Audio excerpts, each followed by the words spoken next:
नमस्कार, आप देख रहे हैं देश रोजाना और मैं हूं बेनज़ीर हाशमी।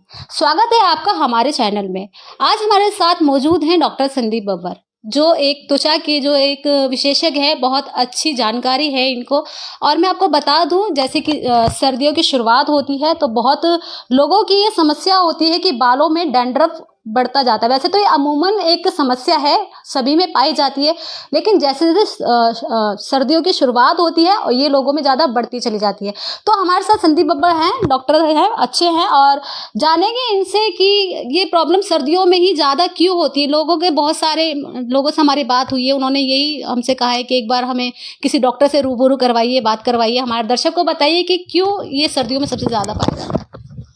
बेसिकली डैंड्रफ की जो प्रॉब्लम है, मैं अपने कम से कम 70-80% पेशेंट्स में देखता हूँ। और इसका मेन रीज़न होता है कि वो ड्राइनेस जो होती है स्कैल्प में। जी। तो बेसिकली आपको डैंड्रफ में बेसिकली एक फंगस होती है जिसको बोलती है मैलिसेजिया फरफर, और वो आपके स्कैल्प में ग्रो कर जाती है। जी। तो वो ग्रो इसलिए करती है जब या तो आपके स्कैल्प में बहुत ज़्यादा ड्राइनेस है या फिर बहुत ऑयलीनेस है। तो आपको एक बैलेंस बनाना पड़ेगा अपने स्कैल्प में, ना ज़्यादा ऑयली हो ना ज़्यादा ड्राई हो। तो ऐसे प्रोडक्ट्स यूज़ करिए जो ज़्यादा ड्राई भी ना करें आपके स्कैल्प को, ज़्यादा ऑयली भी ना करें। अगर आप ऑयलिंग करते हैं डैंड्रफ में तो कई बार वो डैंड्रफ बढ़ भी सकती है, क्योंकि वो फंगस के लिए फूड हो जाता है और वो फिर वहाँ से फंगस और बढ़ जाती है। तो ऑयलिंग अगर करनी है तो शॉर्ट कॉन्टैक्ट, छोटे टाइम, कम टाइम के लिए करिए, 2 घंटे के लिए करिए, फिर उसको वॉश कर लीजिए। तो जैसे आपने बताया कि शैम्पू वगैरह जो है उससे भी होता है, तो ये शैम्पू जो अमूमन लोगों का होता है, कभी कौन सा शैम्पू ट्राई कर लेते हैं, कभी कुछ अलग अलग बदलते रहते हैं, तो ये भी एक बड़ी प्रॉब्लम है कि शैम्पू चेंज करना। बेसिकली जो हमारे केमिस्ट फ्रेंड्स हैं उन्होंने एक दवाई है जिसको बोलते हैं कीटाकोनाजोल, उसको ओवर द काउंटर सेल कर दिया है। जो बेसिकली एक दवाई है वो ओवर द काउंटर नहीं सेल करनी चाहिए, बट आप किसी भी केमिस्ट पे जाएंगे और वो आपको ओवर द काउंटर एक दवाई दे देंगे, शैम्पू जिसके अंदर कीटाकोनाजोल होगा। अब क्या है, हर इंसान कीटाकोनाजोल रेगुलर बेस पे किया जा रहा है। इससे क्या हो रहा है, जो फंगस है वो रेजिस्टेंट हो गई है। जो डॉक्टर देते थे 2 हफ्ते के यूज़ करने के लिए, अब वो भी रिजल्ट उससे नहीं आ रहा है। प्लस कीटाकोनाजोल के और साइड इफेक्ट हैं, क्योंकि पेशेंट्स को पता नहीं है, वो केमिस्ट से खरीद लेते हैं। तो कीटाकोनाजोल बाल भी सफ़ेद करता है अगर बहुत टाइम तक आपने यूज़ किया।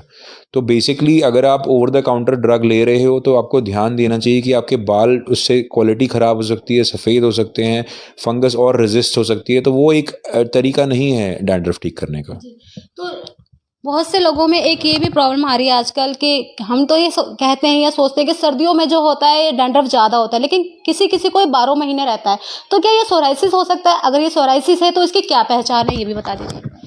तो डैंड्रफ और सोरियासिस का एक कॉम्बिनेशन बोलते हैं, उसको बोलते हैं सीबोसोरियासिस। डैंड्रफ को मेडिकल टर्म्स में सेबोरिक डर्मेटाइटिस बोलते हैं, और अगर वो सोरियासिस की तरह प्रेजेंट करती है अगर अपने स्कैल्प में, तो उसको सीबोसोरियासिस बोलते हैं। तो वो एक बहुत क्रॉनिक कंडीशन होती है, उसको ठीक करना बड़ा डिफ़िकल्ट है, उसमें काफ़ी मेडिसिन आपको यूज़ करनी पड़ेंगी। तो मैं सजेस्ट करूँगा कि आप इसके लिए एक डॉक्टर से मिलिए। सिर्फ दवाइयों का रोल नहीं है इसमें, लाइफस्टाइल का बहुत बड़ा रोल है। क्या खाते हैं, कब खाते हैं, कितना खाते हैं, क्यों खाते हैं, कितना एक्सरसाइज करते हैं, पूरा ध्यान देना। डाइट का इसमें रोल है, एक्सरसाइज का रोल है, लाइफस्टाइल मैनेजमेंट का रोल है, स्ट्रेस मैनेजमेंट का रोल है, मीठा कम खाना का एक रोल है। तो ये सारी चीज़ें हैं। अच्छा, जैसे ये अब मौसम के चलते डैंड्रफ बढ़ती जा रही है, तो कोई इसकी रोकथाम वगैरह कुछ ऐसा हो इसको कम किया जा सके या खत्म किया जा सके? डैंड्रफ देखिए, जैसे लाइफस्टाइल अगर आप ठीक कर लेंगे, अब जैसे बता दिया गया आपके सारे व्यूअर्स को कि लाइफस्टाइल पे आप काम करिए अपने, बट ओवरनाइट कोई भी लाइफस्टाइल ठीक नहीं कर सकता है ना। तो धीरे धीरे आप इस पे काम करिए, अपना लाइफस्टाइल इम्प्रूव करिए। बट मेरा सजेशन ये रहेगा कि आप non ketoconazole, non luliconazole based shampoo use करिए। हमने अपने क्लिनिक पे एक फॉर्मुलेट किया है, इसमें कोई भी कीटाकोनाजोल और लुलिकोनाजोल शैम्पू नहीं है। लॉन्ग टर्म यूज़ करने के लिए बहुत अच्छा है ये। आप अपने नॉर्मल शैम्पू के साथ ऑल्टरनेट डे यूज़ करिए, कोई साइड इफ़ेक्ट, कोई बाल सफ़ेद नहीं होंगे, डैंड्रफ कंट्रोल में रहेगी। और विद इसके साथ आप अपना लाइफस्टाइल इम्प्रूव करिए। आप नोटिस करेंगे जब आप हॉलीडे पे होंगे तो आपका डैंड्रफ बिल्कुल कम होगा, क्योंकि आपके स्ट्रेस लेवल्स मैनेज्ड होंगे, खाना पीना ठीक चल रहा होगा, तो डैंड्रफ मैनेज। वापस आओगे काम पे, स्ट्रेस मैनेज आएगा, बढ़ेगा और फिर से डैंड्रफ आ जाएगा। तो तो जो बाल सफेद होने की एक समस्या है, ये भी कुछ डैंड्रफ के चलते ही होता है क्या?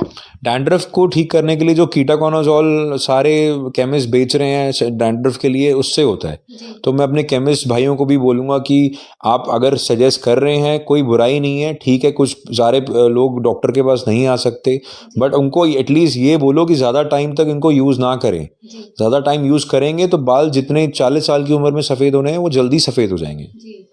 आजकल बच्चों में भी बाल सफेद होने की बहुत समस्या रहती हाँ होंगी। हाँ। तो सर एक बार जैसे कि आपने डाइट के बारे में बताया कि ऐसी डाइट लीजिए कि आपके जो स्ट्रेस फ्री भी रहे और बाल भी अच्छे हो, थोड़ा बता दीजिए हमारे दर्शकों को किस टाइप की ऐसे डाइट लें जो उनकी जो डैंड्रफ की प्रॉब्लम है ये भी कम हो जाए और जो बाल सफेद होने की समस्या बहुत बढ़ती जा रही है इस पर भी थोड़ा लगाम लग जाए। सबसे इम्पॉर्टेंट है ब्रेकफास्ट। आजकल ज़्यादातर फीमेल जो मेरे पास आती हैं वो ब्रेकफास्ट खाती नहीं है। सुबह उठती हैं, बच्चे को तैयार करेंगी, हस्बैंड का तैयार करेंगी, 10-11 बज जाएंगे, सीधा लंच करेंगी। ब्रेकफास्ट आप मिस करोगे तो आपका हेयर फॉल कभी ठीक नहीं होगा। तो ब्रेकफास्ट सबसे इम्पॉर्टेंट है, सबसे हैवीएस्ट ब्रेकफास्ट लेना है आपको, ठीक है। होता क्या है, ब्रेकफास्ट मिस करते हैं, लंच लेट होता है, लंच लेट होने के बाद फिर डिनर लेट होता है, फिर एंड में जो आपने ब्रेकफास्ट नहीं खाया है आपने उतना ही हैवी डिनर कर लिया। जब आपकी डाइजेस्टिव सिस्टम सबसे वीक है तब आपने सबसे हैवी मील खा ली, फिर आप मोटे हो जाओगे।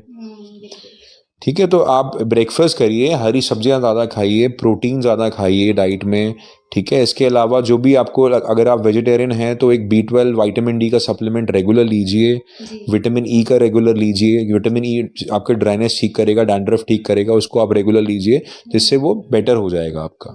और अपने आप पे ध्यान रखोगे तभी आपकी जो ये समस्या है वो कम हो जाएगी। तो एक बार सर बहुत बहुत शुक्रिया, आपने इतनी अच्छी जानकारियाँ दी। एक बार आप एड्रेस बता दीजिए ताकि अगर कोई भी हमारा दर्शक आपसे मिलना चाहे या आपसे कोई भी कंसल्ट लेना चाहे तो वो यहाँ तक पहुँच सके। बिल्कुल, हम सेक्टर 12 में ओजोन सेंटर में प्रैक्टिस करते हैं। ये लेबर कोर्ट के एकदम सामने है, ग्राउंड फ्लोर पे रिवाइव क्लिनिक। और सेक्टर 22 में भी हमारा क्लिनिक है, वंदना नर्सिंग होम में रिवाइव क्लिनिक। मेरा नाम डॉक्टर संदीप बब्बर है। आप गूगल पे, प्रैक्टो पे मुझे सर्च कर सकते हैं। जी, तो संदीप बब्बर जी की आप क्लिनिक पाएंगे तो इनकी खुद की मैन्युफैक्चरिंग की दवाइयाँ होती हैं। फॉर्मुलेशन है, मैन्युफैक्चरिंग नहीं है, हमारी फॉर्मुलेशन है। हमने एक कंपनी को दिया है, वो हमारे लिए मैन्युफैक्चर करती है। फॉर्मुलेशन हमने बता दी है उनको। तो उम्मीद करती हूँ अपने दर्शकों से कि जो हमने जानकारियाँ दी हैं आपको अच्छी लगी होंगी। अगर आप ऐसे कोई भी जानकारी हमसे प्राप्त करना चाहते हैं या डॉक्टर से मिलना चाहते हैं तो हमें कमेंट बॉक्स में या हमारे पेज पे जो नंबर है वहाँ जाकर हमसे कांटेक्ट कर सकते हैं। और इसके अलावा हम टाइम टू टाइम और डॉक्टर से भी आपको मिलवाते रहेंगे और जो आपकी समस्या हैं, प्रॉब्लम्स है, आप हमसे शेयर कीजिए। हम ज़रूर कोशिश करेंगे कि आपकी समस्याओं को थोड़ा बहुत तो हल करा सकें। तो अभी तक के लिए इतना ही। देखते रहिए देश रोज़ाना। नमस्कार।